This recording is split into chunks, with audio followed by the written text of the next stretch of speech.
रहमानुर्रहीम। आज हम बात करेंगे मिनी एक्सरसाइज जो आपकी रह गई थी मोशंस के हवाले से।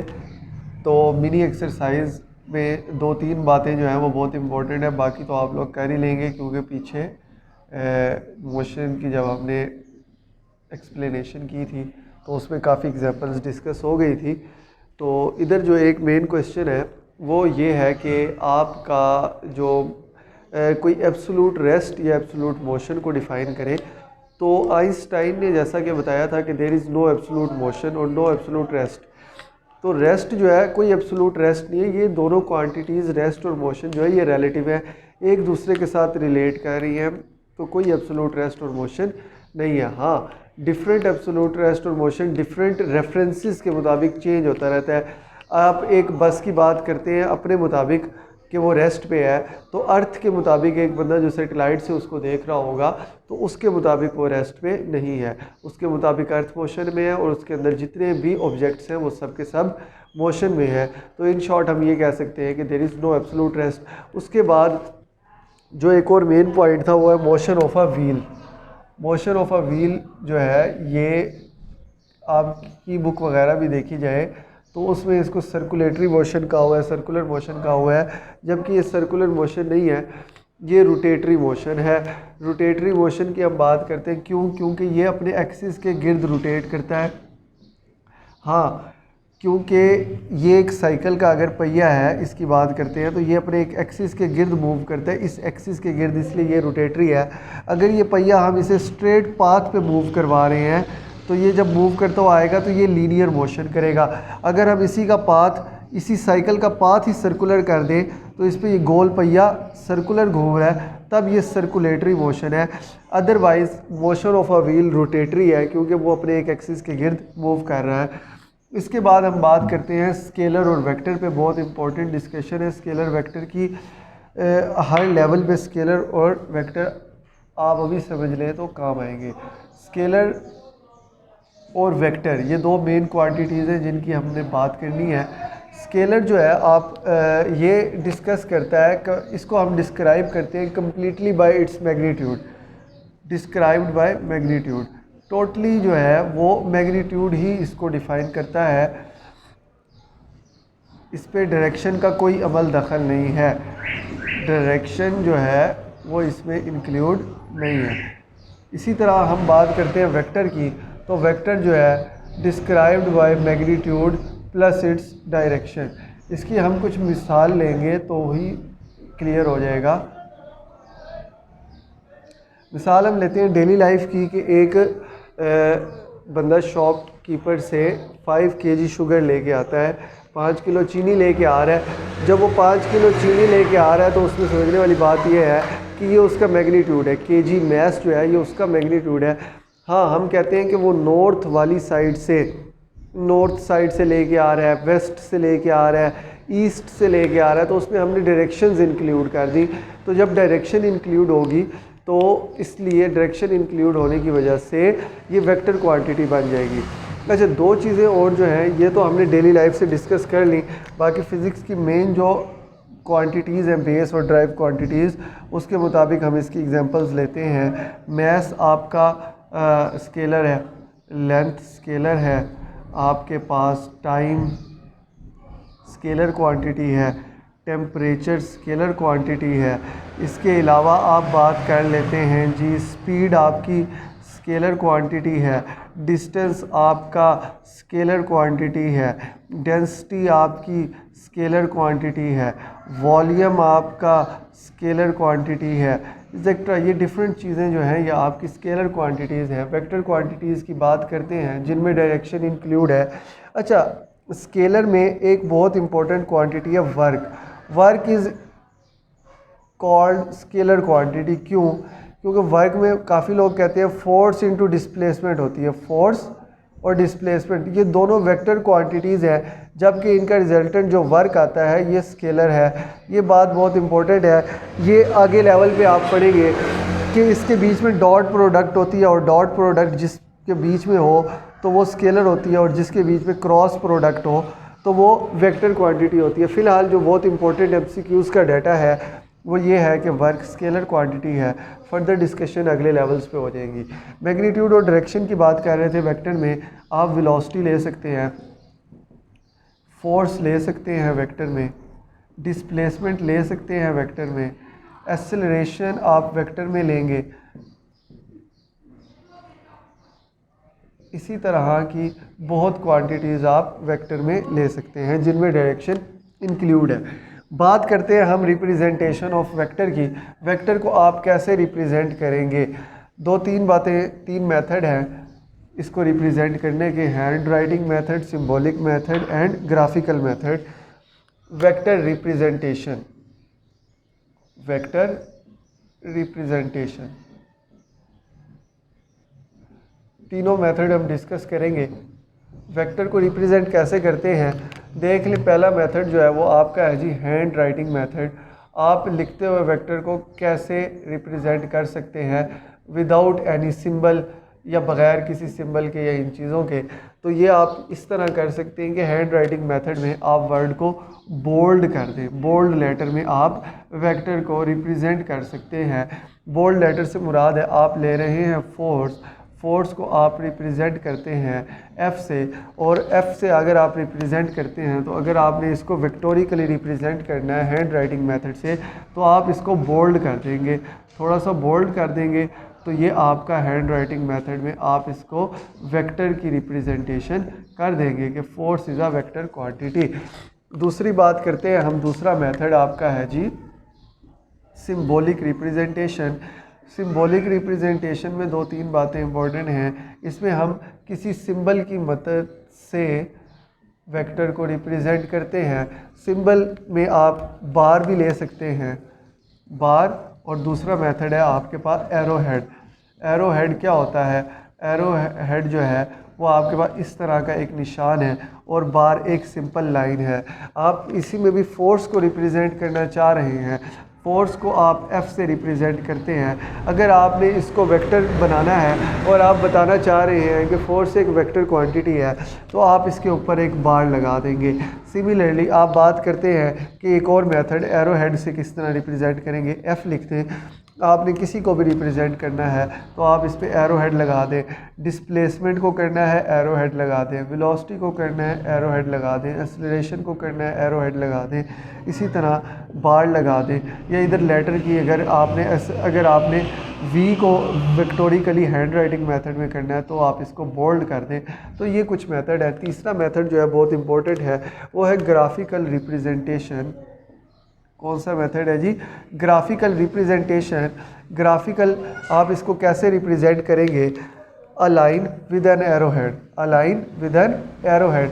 जो बात इसमें बहुत ज़्यादा इम्पोर्टेंट है जानने वाली वो ये है कि ये जो लाइन है आपके पास, ये लाइन आपका मैग्नीट्यूड बताती है।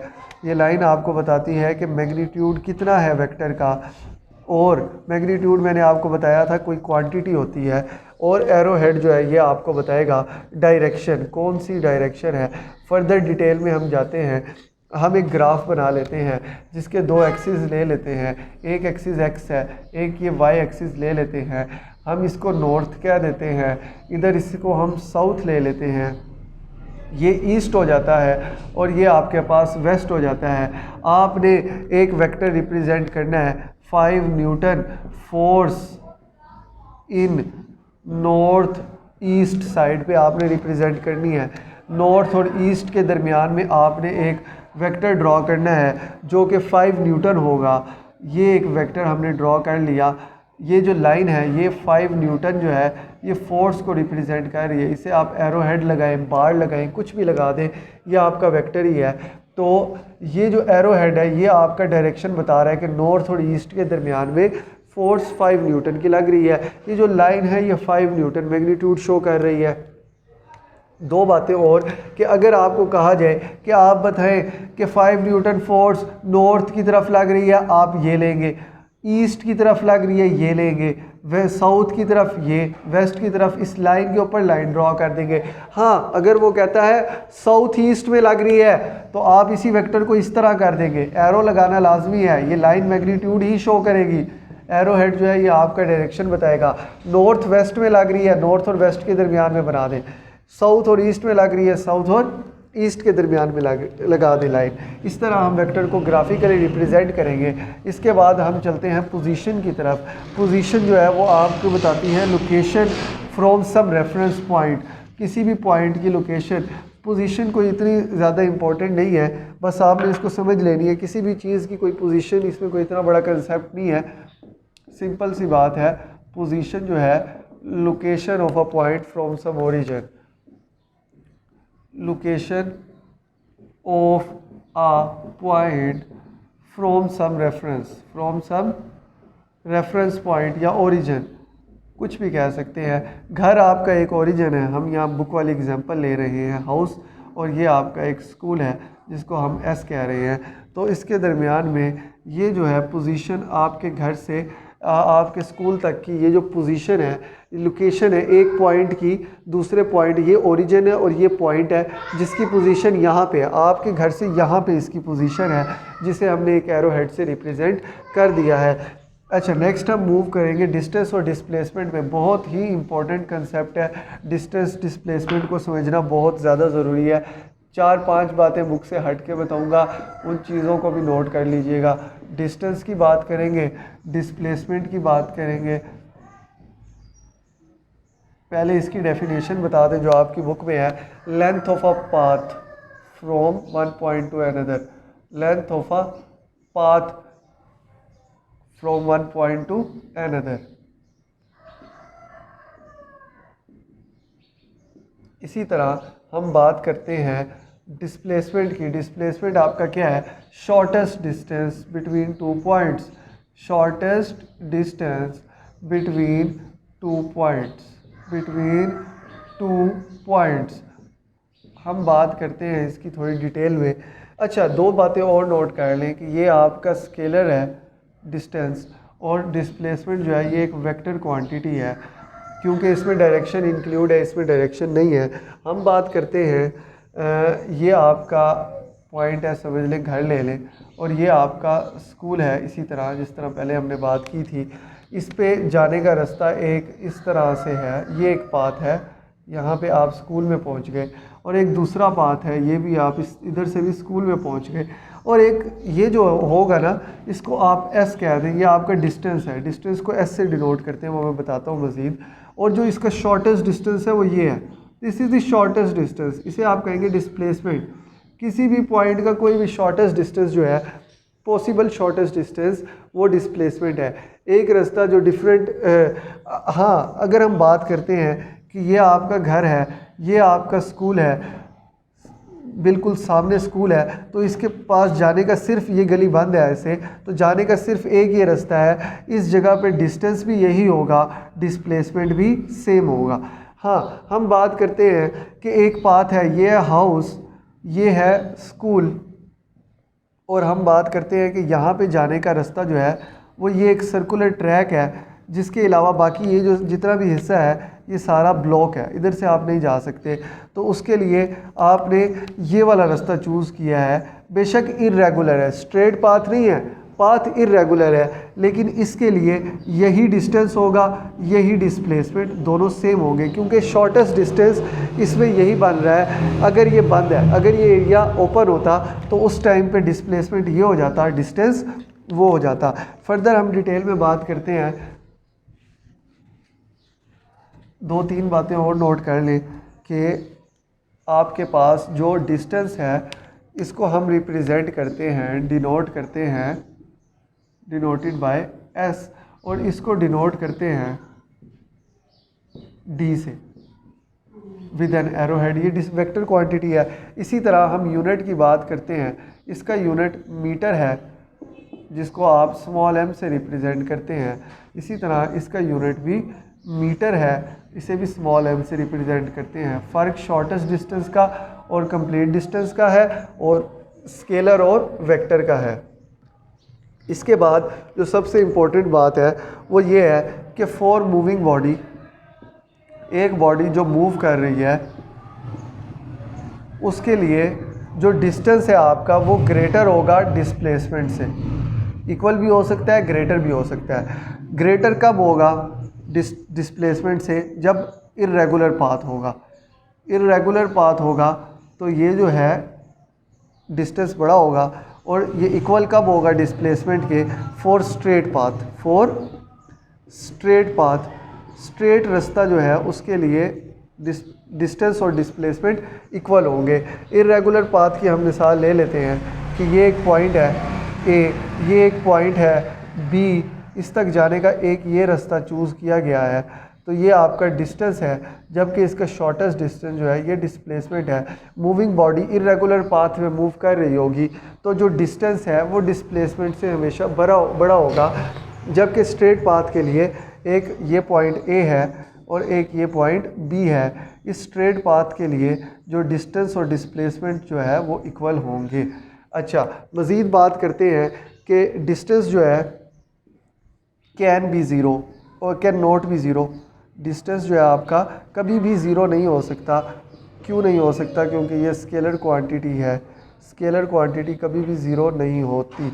और displacement can not be zero, displacement can not be zero. इसकी एग्जांपल आपको थोड़ा देते हैं, इस तरह के एक बॉडी जो है वो डिस्टेंस कवर करती है 10 मीटर इधर और 10 मीटर इधर। अगर ये डिस्टेंस कवर कर रही है तो इसका जो नेट डिस्टेंस आएगा, नेट डिस्टेंस वो आपके पास जो होगा वो होगा 10 + 10 = 20 मीटर। जबकि आप कहते हैं कि डिस्प्लेसमेंट की बात करते हैं, तो बॉडी ने 10 मीटर डिस्प्लेसमेंट कवर किया इस डायरेक्शन में और 10 मीटर डिस्प्लेसमेंट कवर किया ऑपोजिट डायरेक्शन में। तो इस काम के लिए जो नेट डिस्टेंस होगा, नेट डिस्प्लेसमेंट होगा, वो होगा ज़ीरो, क्योंकि हेड टू टेल रूल ये वेक्टर और ये वेक्टर एक दूसरे के इफ़ेक्ट को कैंसिल कर देंगे और रिजल्टेंट जो है वो नल वेक्टर आएगा। तो ये जो बात है यहाँ पे हम क्लियर करते हैं इस बात को कि अगर सेम डायरेक्शन में ही डिस्प्लेसमेंट हो 10 मीटर और 10 मीटर ही डिस्प्लेसमेंट है सेम डायरेक्शन में, तब हेड टू टेल रूल के मुताबिक तब ये जो है इक्वल वेक्टर्स हैं और तब ये 20 मीटर बनाएगा। अगर ऑपोजिट डायरेक्शन में मूव कर रहे हैं, इसमें अगर डिस्टेंस ऑपोजिट डायरेक्शन है, डिस्टेंस एक, पहले आप बॉडी इधर गई 10 मीटर में, फिर 10 मीटर इधर आई, डिस्टेंस कवर करें, डिस्टेंस की बात करेंगे तो 20। अगर इसी को आप डिस्प्लेसमेंट का नाम दे दें तो नेट डिस्प्लेसमेंट ज़ीरो हो जाएगा। तो यहाँ पे हम स्केलर और वेक्टर की आगे बात करते हैं। तो स्केलर और वेक्टर की बात करने से पहले ये बात आपने समझ ली कि डिस्टेंस कभी भी ज़ीरो नहीं हो, डिस्प्लेसमेंट कभी भी ज़ीरो नहीं होगा। डिस्प्लेसमेंट ज़ीरो होगा जबकि डिस्टेंस कभी भी ज़ीरो नहीं होगा। ये बात मैंने वहाँ गलत लिख ली थी, दोबारा नोट कर लें कि distance can not be zero जबकि displacement can be zero. Displacement zero हो सकता है, डिस्टेंस ज़ीरो नहीं हो सकता, जबकि डिस्प्लेसमेंट ज़ीरो हो सकता है। यहाँ पे हमारा आज का लेक्चर एंड होता है। Thank you.